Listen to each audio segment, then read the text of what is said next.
청주 부근의 오송이란 곳에 오송 국제 바이오 엑스포란 행사가 열리고 있습니다. 아마 10월 24일까지 기간으로 열리고 있다 합니다. 바이오 인더스트리, 바이오 테크놀로지 계통의 여러 산업 정보 내용이 이렇게 전시되고 있습니다. 그 중에 충청북도 한 농협에서 출품한 고추 세 그루가 있습니다. 고추를 산채로 이렇게 큰 화분에 심어서 그 입구에 두었습니다. 그 고추 한 나무에 1680개 열렸다고 그렇게 적혀 있습니다. 보통 고추 농사가 잘 되면 30개, 40개 열리는데 그 고추는 뭐 특별한 고추가 아니고 일반 고추인데도 기르기를 잘 길러서 1680개가 열린 겁니다. 그러니까 고추 씨앗 속에 하나님이 심어 놓으신 생명의 힘 혹은 생명 에너지를 잘 농사꾼이 뒷바라지를 잘하면 스스로 그렇게 자라게 된다는 겁니다.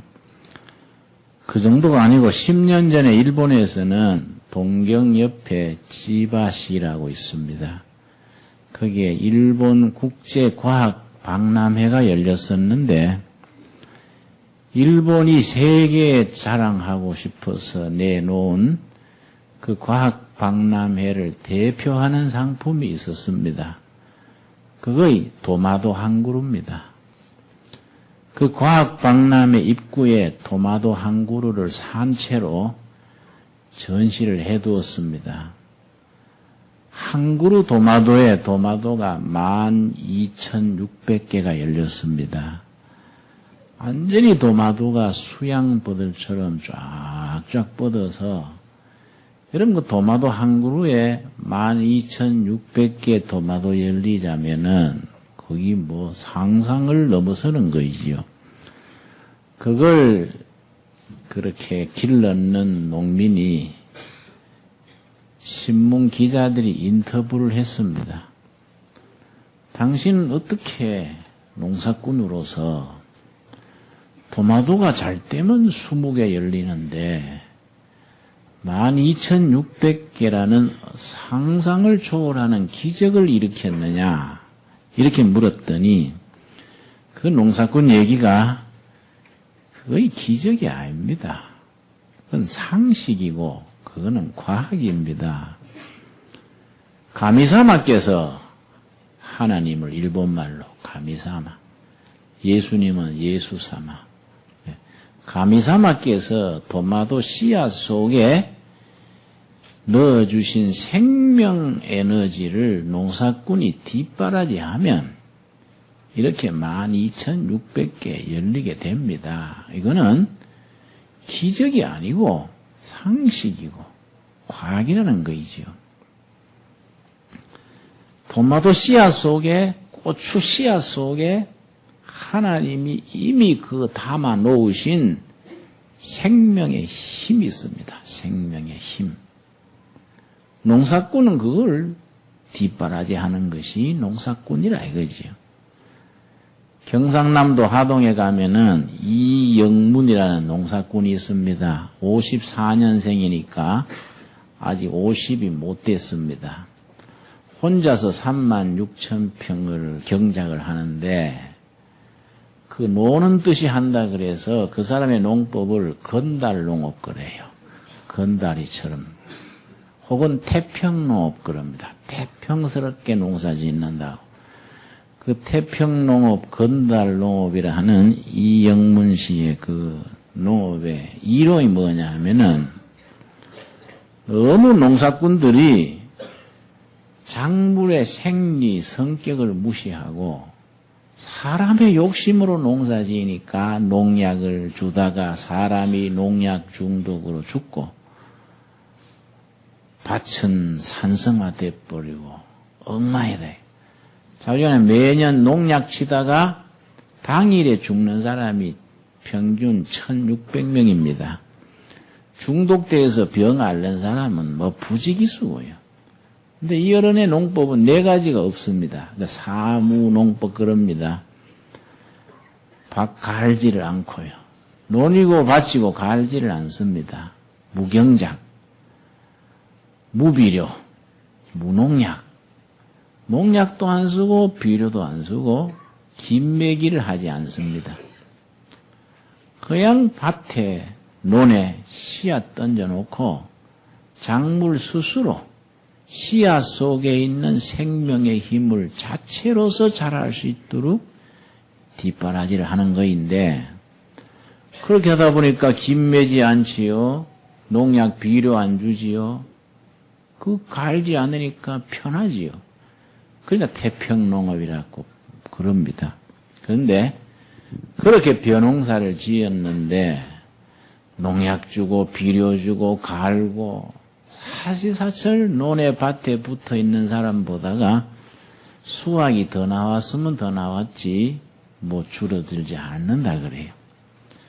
우리 지리산 도래마을에서 한 10분 15분 거리기 때문에 우리 앞으로 많이 그런 사고방식을 배우려고 그럽니다. 근데 그 어른이 그 했는 작물 중에 뭐 있느냐 하면은 칡렁쿨에다가 콩을 접을 붙였습니다. 그 말을 듣고 보니까 이해가는 것이 칡이 본래 콩과 식물입니다. 요즘 한국산에 칡이 너무 무성해가지고 농림부에서 아주 칡 제거하는 캠페인을 벌릴 정도입니다. 이 칡이 너무 번지면 나무가 이게 죽거든요.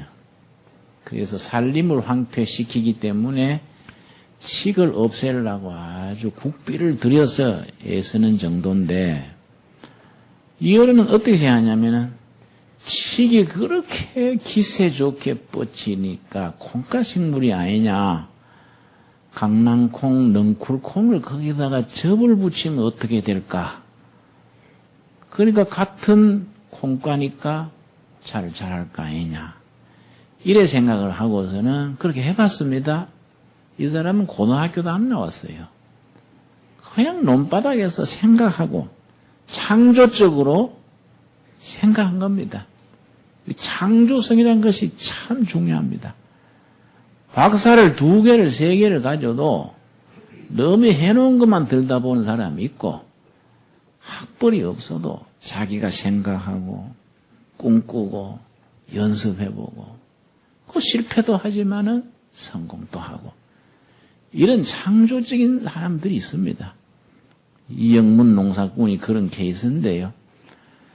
그래서 이제 칡넝쿨에다가 넝쿨콩을 접을 붙였더니 그걸 지금 그 사람 농장에 해놓고 있는데, 칡넝쿨 뿌리에 콩 줄기를 붙여놓으니까 얼마나 기세 좋게 뻗었는지 콩 한 포기에 뭐 한 말 이상 따는 거예요. 그러니까 그런 사람들이 참 우리나라에 필요한 사람들이지요. 참 창조적인 사고방식을 하는 사람들이지요. 하나님이 콩이든 토마토든 창조하실 때에 그 본성을 맞추어 가지고 사람들이 그걸 뒷받침하는 겁니다. 우리 이영문 농사꾼 비슷한 분이 세계적으로 유명한 분이 일본의 시곡구란 시골에 있습니다. 내가 이번에 일본 가서 대학생 집회한 곳이 시곡구 지방인데, 그 시곡구 지방 벽촌에 말이죠, 스즈키라는 노인 농사꾼이 있습니다. 이분 농업 이론이 우리나라에도 번역이 돼서 생명농업이라는 책으로 나와 있습니다. 생명농업. 굳이 농사꾼이 아니더라도 그런 책은 아주 하나의 교양으로서 사람이 살아가는 일에 기업을 하든 자식을 기르든 무슨 일을 하든 사고방식이라는 게 중요하니까, 창조적으로 도전한다는 게 대단히 중요한 거니까 그런 책은 꼭 읽어볼 만한 가치가 있습니다. 그 생명농업에 자기가 그렇게 농사꾼 된 내력을 썼는데요. 20대 공무원이랬습니다. 기술직 공무원. 그러다가 22살에 만성기관지염, 풀치병이 걸렸습니다. 아주 악성으로. 이 치료가 안 되는 아주 깊은 병에 걸렸습니다. 자, 그래서 이 사람이 낙심을 한 겁니다. 야, 내가 22살 나이에 풀치병이 걸려가지고 직장도 사표내고 그걸 앓다가 죽어야 되니 이게 내 신세가 참 처량하다. 이렇게 생각하고 자기 고향 시곡구 그 벽지입니다. 시골에 가가지고 내가 이 나이에 앓다가 죽느니 내 고향 뒷산에 막 계속 가다가 어딘가 쓰러지면 거기서 죽어버려야지. 내가 이거 뭐 병들고 직장 떨어지고 부모들한테 짐만 되고 내가 이거 못 살겠다. 이래 생각하고 밤새 걸었습니다. 고향 산속에. 밤새 걸었어요. 새벽녘에 해가 뜨는데 해 뜰 때쯤 돼서 이 사람이 이제 기진맥진해서 가는데 이 사람 발소리에 꿩 한 마리 나요. 놀래가지고 후두둑 하고 하늘을 날아올랐습니다. 그때 이 사람이 영감을 받았어요. 하하, 가미사마께서 하나님께서 저 꿩 한 마리, 날짐승 한 마리에도 저렇게 하늘을 솟아오르는 생명의 힘을 줬는데 하물며 조물주께서 인간에게 이렇게 썩을프게 비참하게 쓰러져 가도록 하셨겠나? 내 속에도 조물주가 주신 생명의 힘을 내가 이렇게 실망하고 뭐 죽기만 기다리지 말고 살아있는 동안 내가 이 생명의 힘을 감사하고 북돋우고 이걸 누려야지. 이런 신통한 생각을 한 겁니다. 저 꿩 한 마리도 저렇게 기상이 좋게 하늘을 나르도록 그렇게 하늘이 힘을 줬는데 하물며 인간이 이렇게 보잘것없이 한숨만 쉬는 것은 조물주의 뜻에 맞지 않다. 이래 생각을 하고 산에서 내려가지 않고 그 산 속에다가 움막을 하나 짓고 거기 살았습니다. 골짜기에 물 마시고 덤불 밑에 약초 캐먹고 산머루 달에 따먹고 그래야 그저 죽는 날까지 낙심 안 하고 원망 안 하고 내가 짧은 생명이지만은 내가 감사하고 누리고 살아야지. 이러고 그 산 속에서 지냈는데 나서버렸어요. 그냥 건강해졌습니다. 그런 뒤에 거기에 이제 농장을 세워가지고 그 아주 생명농법 거기는 뭐 농약이고 비료고 일체 필요 없고 무농사든 뭐 당근 농사든 씨앗만 그냥 산에 들에 뿌려놓는 거예요. 거기서 아주 잘 자라서 나도 그 농장에 찾아가 봤지요. 난 그런데 또 열심히 다니는 은사가 있어서 그 구석까지 가봤더니요. 그냥 산에 던져놓은 무가 말이죠. 우리 다리 하나만 해요.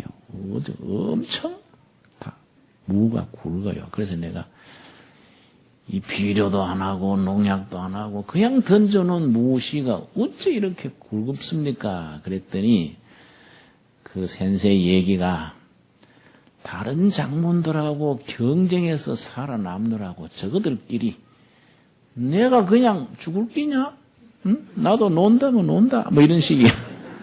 다른 작물들 소유의 지도 나도 여기 있다 하고 버티다 보니까 건강해지고 튼튼해지고 이렇게 싱싱하다는 거예요. 아주 그 농장이 아주 뭐 유럽에서도 미국에서도 뭐 아주 견학들을 많이 옵니다. 자, 우리 예수 믿는 도리를 한번 생각해 보자면 예수님이 우리에게 생명을 주셨는데 생명을 누리고 사는 것이 신앙생활이지요. 그런데 우리가 생명을 얻어 누리는 사람으로서는 우리가 때로는 너무 초라하고 살아가는 게 너무 볼품없어요. 요한복음 1장 우리 한번 찾아보겠습니다. 요한복음 1장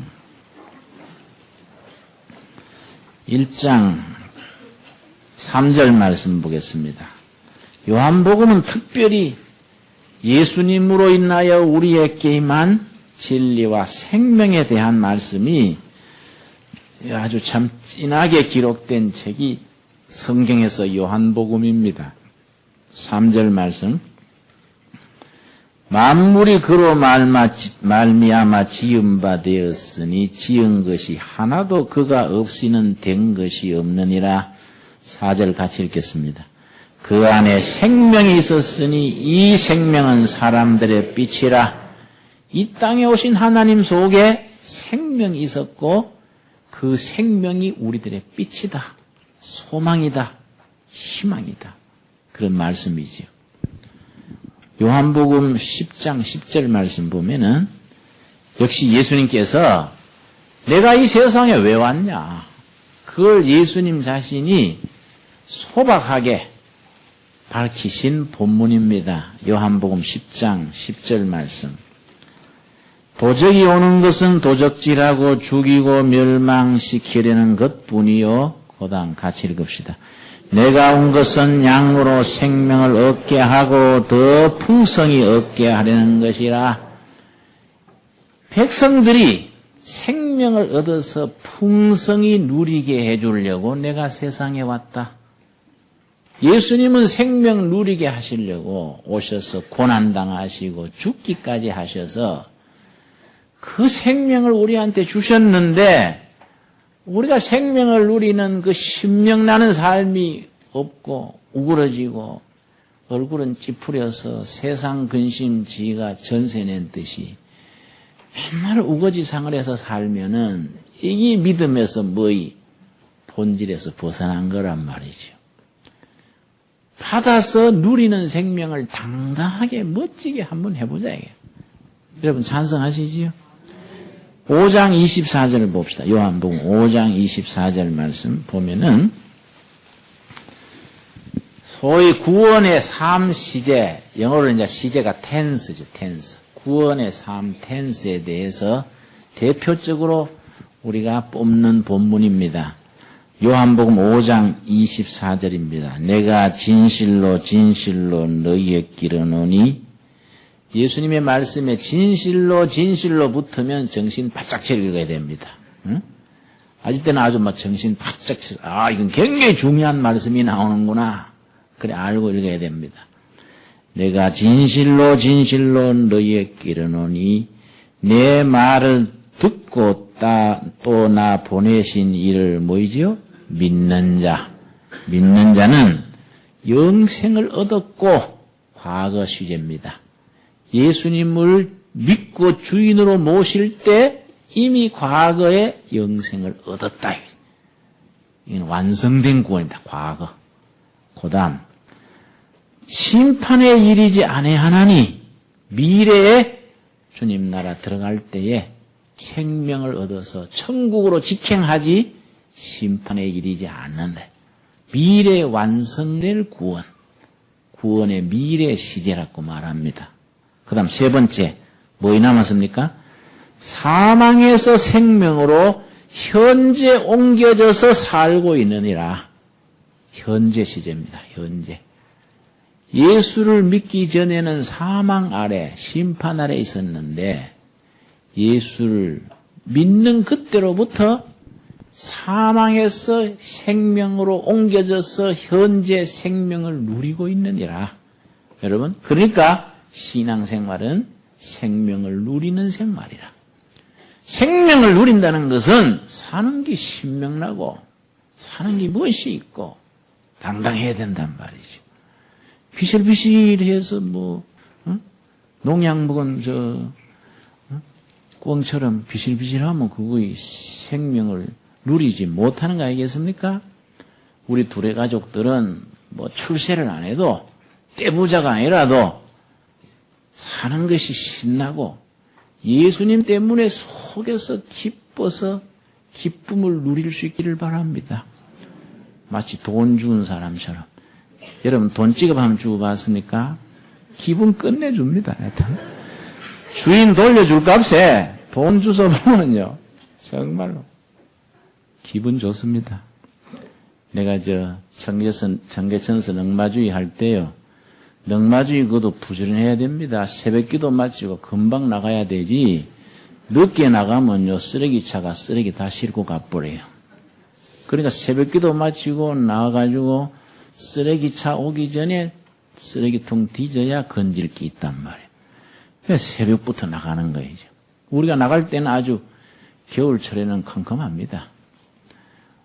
우리 넉마주의 청년 한 명 데리고 한 날 이제 새벽에 나가는데 이 뚝섬 내려서는 그 성동교 못 미쳐 거기에 가로등 불빛에 이만한 보따리가 하나 있단 말이에요.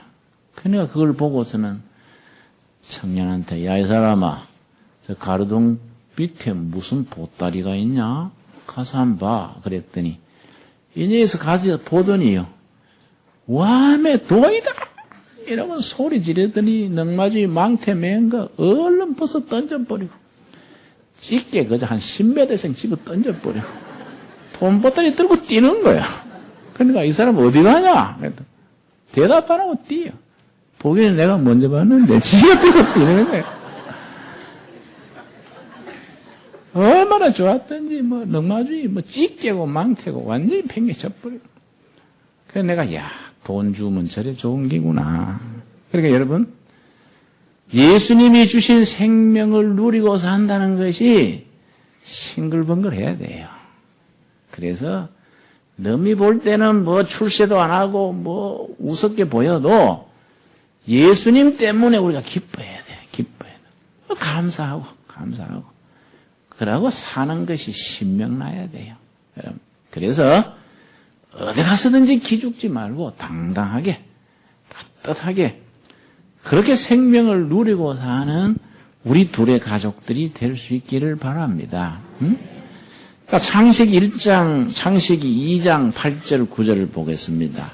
에덴 동산의 생명 얘기가 나옵니다. 창세기 2장 8절 9절입니다.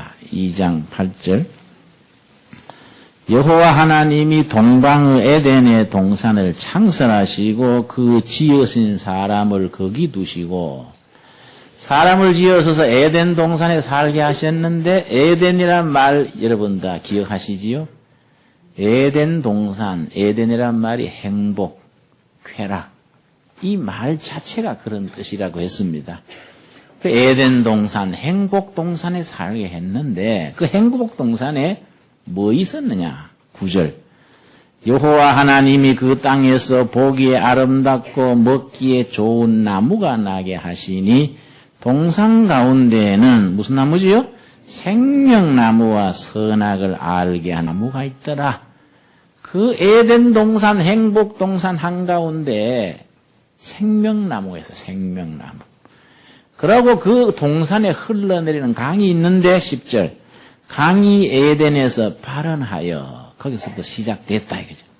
동산을 적시고 그 에덴 동산에 강이 시작이 돼가지고 강이 흘러내리는 겁니다. 여기서 나온 생명나무가요. 창세기 3장 4장 지나가면서 사라져 버렸습니다. 사람들이 죄를 범함으로 생명나무가 성경에서 사라져 버렸습니다. 언제 다시 나타나느냐 하면은 성경 맨 마지막 장 계시록 22장 오늘 읽은 본문 말씀 거기에서 생명나무가 다시 등장을 합니다. 성경 맨 마지막 장에 22장 1절 말씀 22장 1절 또 저가 수정같이 맑은 생명수의 강을 내게 보이니 하나님과 및 어린 양의 보호자로부터 나서 길 가운데로 흐르더라. 강 좌우에 뭡니까? 생명나무가 있어. 12가지 실과를 맺히되 달마다 그 실과를 맺히고 그 잎사귀들은 나무 잎사귀들은 만국을 어떻게 합니까? 소생, 치유, 치유, 회복 시키는 잎사귀들이더라. 여러분, 하나님의 보좌 밑에서부터 생명수 강이 시작돼가지고 강이 흐르는데 강 좌우에 무슨 나무가 있다고요? 생명나무가 있어. 근데 생명나무가 매달 다른 열매를 맺어요.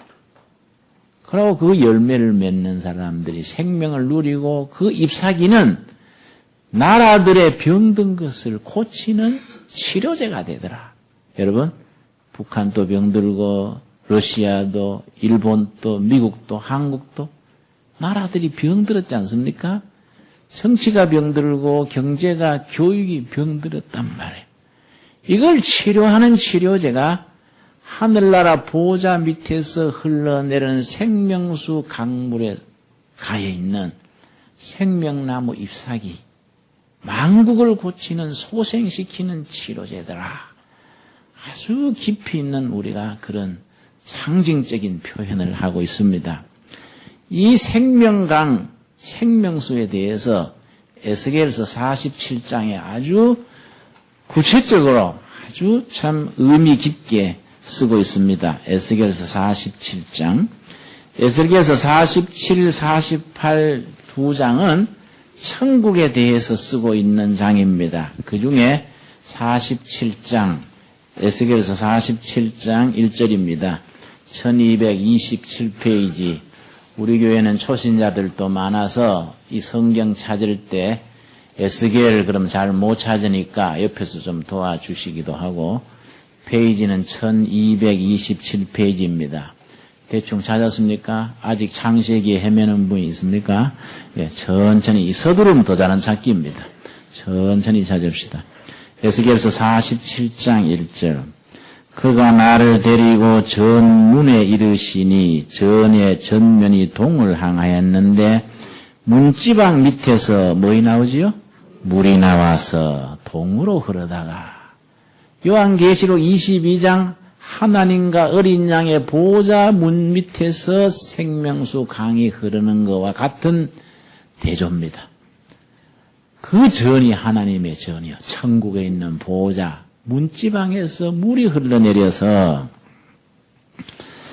남편으로 흘러내리더라. 3절. 그 사람은 천사를 말합니다. 에스겔 선지에게 환상 중에서 이끌어주는 천사를 말합니다. 그 사람이 손에 줄을 잡고 동으로 나아가서 1000척을 청량한 후에 나로 그 물을 건너게 하시니 물이 발목에 오르더니 하늘 보좌 문지방에서 흘러내리는 은혜의 강물, 생명수 은혜의 강물이 이 땅으로 흘러내린단 말이에요. 첫째는 내 심령 속에 흘러내리고, 둘째는 우리 가정에 은혜의 강물이 흘러내리고, 또 우리 교회에 이 땅에 은혜의 강물이 하늘로서 내려오는데, 첫 단계는 어디까지 왔다 그랬습니까? 발목까지. 그러니까 아직은 생자지요, 생자. 교회 문턱만 밟고 다니지 영적으로는 깜깜할 수밖에 없습니다. 발목까지만 은혜가 왔으니까 발목 위는 생나지지요. 이때는 교회 댕겨도 잘 모르지요. 그냥 교회 가려고 부인하고 나섰다가도 핸드폰에 친구가 오늘 야외 나가자. 그러면 바퀴부렁이 부인한테 혼자 댕겨와 헌금 대신 내고 이라고 갚아내는 거예요. 응?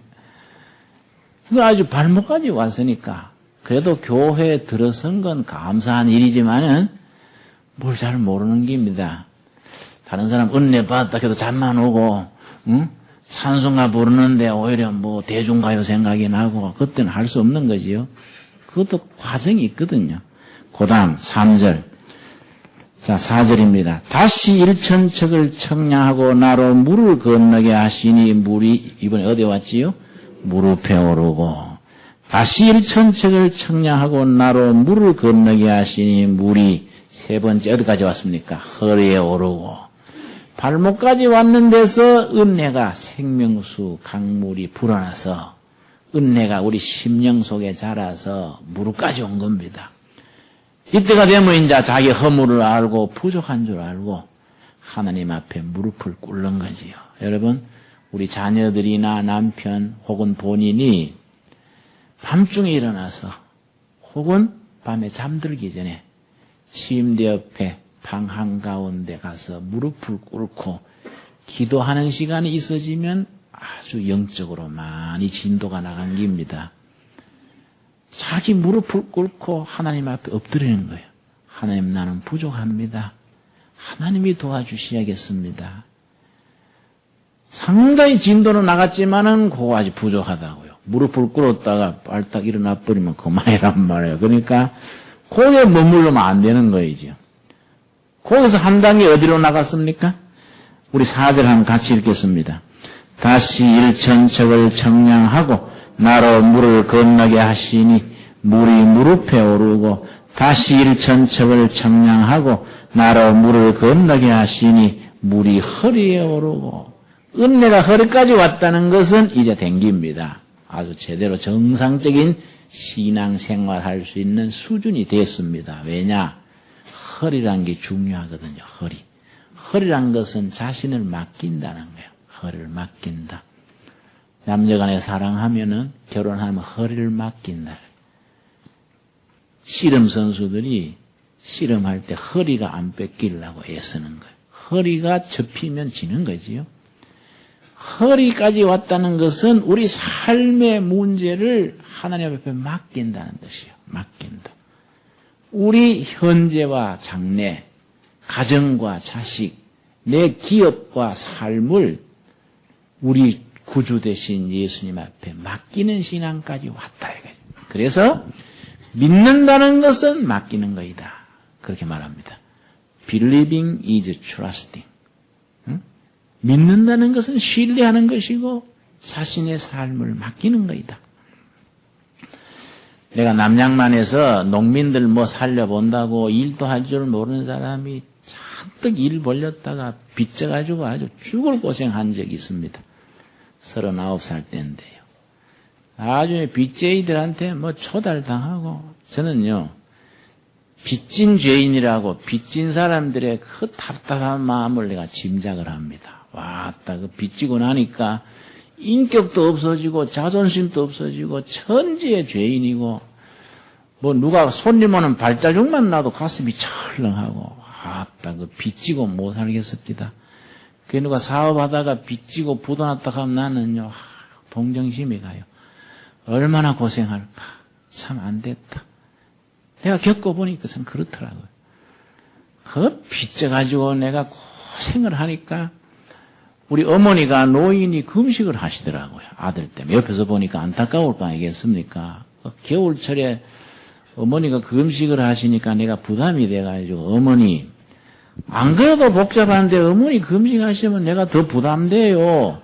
젊은 사람도 아닌데 노인이 그 금식하다가 건강 나빠지면 도서 가시기라도 하면요. 지금 형편이 어려워가지고 장례비도 없습니다. 장례도요, 형편 좋을 때 장례해야지. 지금은요, 장례비도 없고 어렵습니다. 식사하세요. 그랬더니, 얘야, 이 애미가 아들 목사 위해서 할 게 기도밖에 더 있냐? 가만 놔둬라. 기도하다가 천국 가면 축복이지 뭘 그러냐? 라고 계속 하시는 거예요. 근데 아침, 저녁으로 어머니 오늘하고 그만하세요. 그래서 그랬는데, 며칠 뒤에 어머니가요, 얼굴이 환히 피시가지고, 내 오늘 금식 마쳤다. 그래서 아이고 어머니 감사합니다. 그래도 참 무사히 마쳐서 다행입니다. 그랬더니 어머니 뭐라 하시는 거 아니 내가 금식을 오늘 마친 것은 오늘 아침에 금식 중에 내가 응답을 받았다. 그래서 아 그래요? 어떤 응답 받았는데요? 그랬더니 내가 하나님의 음성을 들었니라. 그래서 그런 경우가 있지 않습니까? 영음이래 영음. 간절히 기도하면은 하나님의 음성을 듣는 기회가 특별한 경우에 있습니다.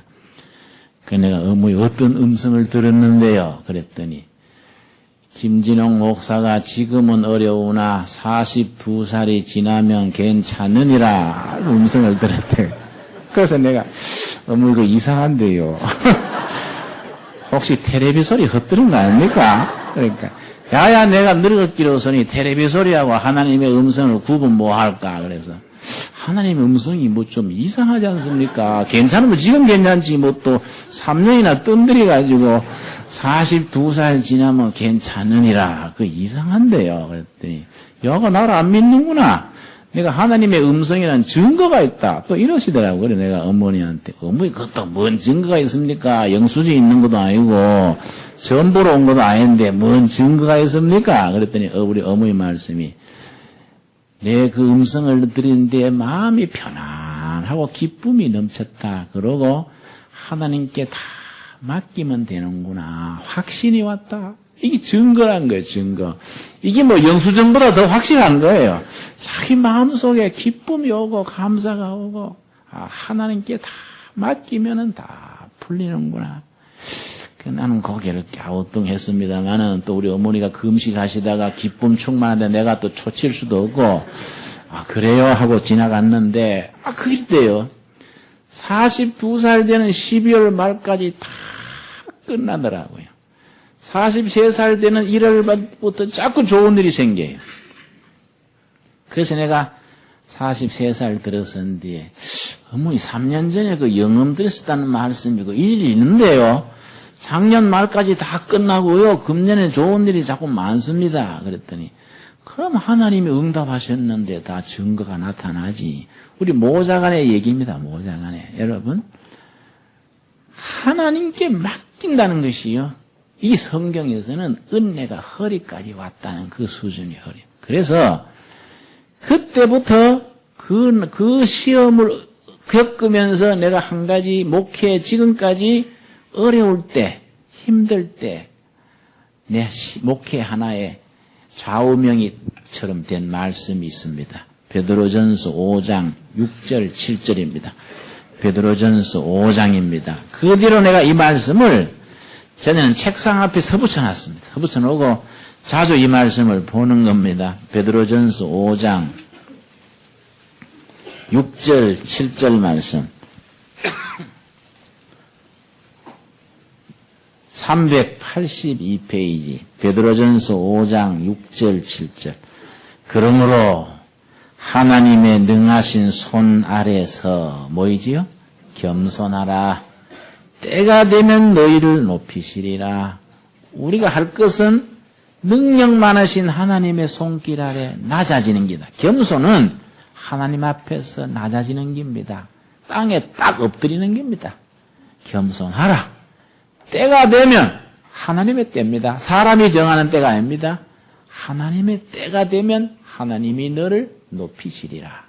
그런데 우리가 자기가 높아지려고 그러는데 자기가 하나님 몇 년도까지 높여주시옵소서. 이게 아니다. 하나님이 정하시는 때에 하나님이 높여주시는 거니까 우리는 그냥 겸손하게 시련이 오면은 하나님의 사랑의 섭리겠지. 누구한테 욕을 먹으면은 그래. 하나님이 나한테 보약으로 주시는 거이지. 순종하고 겸손해야지. 그런데 그 다음 7절이 중요하죠. 7절. 우리 7절 한번 같이 읽겠습니다. 너희 염려를 다 주께 맡겨버리라. 이는 저가 너희를 권고하심이니라. 네 염려, 네 빚지고 있는 거, 네가 시험당하고 있는 거, 네 사업도, 자식도, 가정도 맡겨라. 네 모든 염려를 맡겨라. 그리하면 저가 너를 권고하신다. 권고하신다는 말은 어머니가 갓난 아기를 돌볼 때 쓰는 단어입니다. 하나님께서 어머니가 자기 아기를 품에서 돌봐주듯이 우리를 돌봐주시니까 맡겨라. 그런데 하나님은 우리를 돌봐주시기를 원하시는데 한 가지 경우에는 돌봐주실 수가 없다 이게요. 어떤 경우냐? 맡기지 않으면 안 된다. 네 청춘도, 네 미래도, 네 삶도, 기업도 맡겨라. 네 모든 염려를 내게 맡겨라. 이는 저가 너희를 돌보심이니라. 아멘이 됩니까? 긴가민가 합니까? 이게 우리에게 축복의 말씀이에요. 이게 영적으로는 은혜가 우리 허리까지 온 거예요. 여기에서 한 단계 더 진급하면 졸업반이 되는 겁니다. 졸업반. 에스겔서 47장 본문으로 들어오겠습니다. 에스겔서 47장 5절 말씀. 5절. 1227페이지. 에스겔 47장 5절 말씀. 자, 4단계, 4번째. 첫 단계는 은혜가 어디까지 왔습니까? 무릎까지. 발목까지. 두 번째는 어디까지 왔습니까? 무릎까지. 세 번째는 허리까지. 여러분 자신을 한번 생각해 보시죠. 나는 초단계 무릎인가? 난 발목인가? 기껏 발목에 차가지고 자꾸 자기가 살아나고 자꾸 계산이 앞서고 이런가? 그래도 무릎까지는 왔는가? 허리까지는 갈까 말까 하는가? 자신을 생각해 보자고요. 거기서 한 단계 졸업반이 뭐이냐? 5절입니다. 5절. 우리 같이 읽읍시다. 다시 일천척을 청량하시니 물이 내가 건너지 못할 강이 된지라. 그 물이 창이라여 헤엄할 물이요 사람이 능히 건너지 못할 강이더라. 사람이 건널 수 없는 아주 풍성한 강물, 은혜 바다예요. 은혜 바다. 사방에 수영하는 게 사방에 마음껏 수영하는 은혜 바다로 나가는 겁니다. 일컬어 성령 충만, 은혜 충만, 기쁨 충만. 여러분, 우리가 목표를 거기 정하고 온 교회가, 온 성도가 함께 거리로 나아갈 수 있기를 바랍니다. 맨날 발목에 차가지고 믿는 동 마는 동 세상에 한 발 걸어놓고 교회 한 발 걸어놓고 왔다 갔다 하면 번거롭기만 하고 마음에 기쁨도 없고 예수 믿는다면서 쪼들리기만 하고 어렵지 않습니까? 한 단계 한 단계 진도가 나가자. 그래서 넘치는 은혜의 강, 은혜 바다에 마음껏 수영을 한다. 그런 방향으로 함께 나가는 우리 둘의 가족들 얼마나 멋있습니까, 여러분? 자, 그 다음에 6절 말씀. 그가 내게 이르시되 인자야 너가 이것을 보았느냐 하시고 나를 인도하여 강가로 돌아가게 하시기로. 8절. 그가 내게 이르시되 이 물이 동방으로 향하여 흘러 아라바로 내려가서 바다에 이르리니 이 흘러내리는 물로 그 바다의 물이 뭐이지요? 소생함을 얻을지라. 소생한다는 말은 치유되게 된지라. 치유, 회복과 치유. 오염됐던 물, 썩어가던 물이 하나님의 보호자로부터 흘러내리는 은혜의 강물, 생명수 강물로 인해서 정화된 거죠. 치유가 된 겁니다. 깨끗해진 겁니다. 또 9절. 이 강물이 이르는 곳마다 번성하는 모든 생물이 살고 또 고기가 심히 많으리니 이 물이 흘러 들어감으로 바닷물이 소생함을 얻겠고 이 강이 이르는 각처의 모든 것이 뭐지요? 생명의 역사. 살아나고 회복되고 치유되는 역사. 이 사해라는 것은 죽음을 나타내요. 죽은 바다, 오염된 바다, 썩어가는 바다에 하늘로 임하는 은혜의 강물이 흐르니까 회복되고 치유되고 살아나는 거예요. 생각만 해도 좋지요? 10절. 또 이 강가에 어부가 설 것이니 엥게디에서부터 에네글라임까지 그물 치는 곳이 될 것이라. 이 지명이 복잡하거든요. 엥게디니, 뭐라 그러는데 아예 딱 잘라가지고 부산에서 신의주까지 쉽게 하자고 했어요. 그렇죠? 부산에서 신의주까지 아니면 제주도에서 백두산까지 더러운 것이 깨끗해지고 낙심한 자리에 소망이 오고 오염된 것이 정화가 되고 병든 것이 회복되는 역사. 이게 은혜의 역사가 일어나면 그렇게 된다. 여러분, 거기에 우리가 하나님이 쓰임받는 어부가 돼가지고 쓰임받자 이거지. 성교의 사명, 회복시키는 사명이지요. 결론으로 12절입니다. 12절. 강 좌우가에는 각종 먹을 실과 나무가 자라서 그 잎이 뭡니까? 시들지 아니하며 싱싱한 게입니다. 싱성. 여러분, 행여나 이런 걱정 저런 걱정 시들시들하게 그러지 맙시다. 쌩쌩하게 말이죠. 나이 들어도 나이가 들었지 뭐 마음이 늙은 건 아니다 하고 싱싱하자 이거지. 시들지 아니하며 실과가 끝이지 아니하고 열매 맺는 삶이죠. 달마다 새 실과를 맺으리니 그 물이 성소로 말미암아, 성소는 하나님이 계신 성전, 성소지요. 요한계시록 22장은 어디서 그 물이 흘러나왔습니까? 하나님과 어린 양의 보좌로부터 생명수 강물이 흘러내렸지요. 에스겔지 본문에서는 여호와가 계시는 성소로 말미암아 그 은혜의 강물이 흘러내린다 이 말이지요.